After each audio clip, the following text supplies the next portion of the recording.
অনেকেই বলে যে ভাই আমি তো নামাজ কালাম পড়ি, রোজা রাখি, সবই আছে, একটু ইসলামের বাইরে অন্য কোনো কিছু করি, তা কি এমন হবে? ভালো আমল আর এদিক খারাপ আমল কাটাকাটি করে কিছু থাকলে তো আমি ডান হাতে আমল নামা পেয়ে বেহেশতে চলে যাব, এরকম চিন্তা কিন্তু অনেকের মাথার মধ্যে আছে। তাই এরকম একটা প্লেনের মধ্যে দুইজন যাত্রী পাশাপাশি বসা, একজন মুসলমান আর একজন অন্য ধর্মের বলতেছে যে অফার করছে যে একটু ওয়াইন খাও। তা বলছে না না, আমি কেন ওয়াইন খাবো, আমি মুসলমান। আরে বাবা, তুমি কি এখন মসজিদে আছো নাকি, ওয়াইন খেলে কি হবে? বলছে না, আমি ওয়াইন খাই না।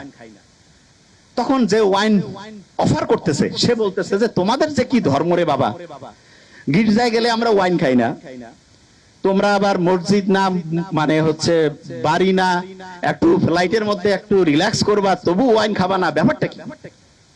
তখন পাশে বসা যে মুসলমান সে বলতেছে যে এই গাড়ির মানে ফ্লাইটে তো যে এটার যে চালক তিনি কিন্তু খ্রিস্টান। বলছে হ্যাঁ খ্রিস্টান, ইউরোপের ঘটনা। তা বলতেছে আচ্ছা ওনাকে যদি এখন মদ খাওয়ানো হয় তুমি কি জানার পরে এই ফ্লাইটে যাবা? কয় না, আমি কেন যাবো। কয় কেন যাবা না? বলছে উনি তো এখন ডিউটিতে আছে, ডিউটিতে কেন হচ্ছে মদ খাবে?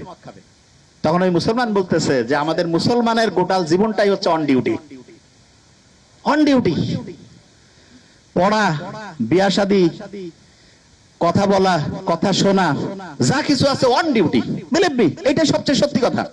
অনেকে আমরা মনে করি কি মসজিদের মধ্যে যাবো, ওই সময় আল্লাহ আল্লাহ করবো। আল্লাহ আল্লাহ তো অবশ্যই করবো, কিন্তু আল্লাহ প্র্যাকটিক্যাল জিনিসটা সবচেয়ে বেশি পছন্দ করেন, সবচাইতে বেশি পছন্দ করেন প্র্যাকটিক্যাল। এবং আল্লাহর কাছে যখন আমরা দোয়া করি রাব্বানা আতিনা ফিদ দুনিয়া, দুনিয়াও লাগবে আখিরাতও, হ্যাঁ, তবে দুনিয়া পাইতে গিয়ে যাতে আখিরাত ধ্বংস না করি, এইটা খুব গুরুত্বপূর্ণ।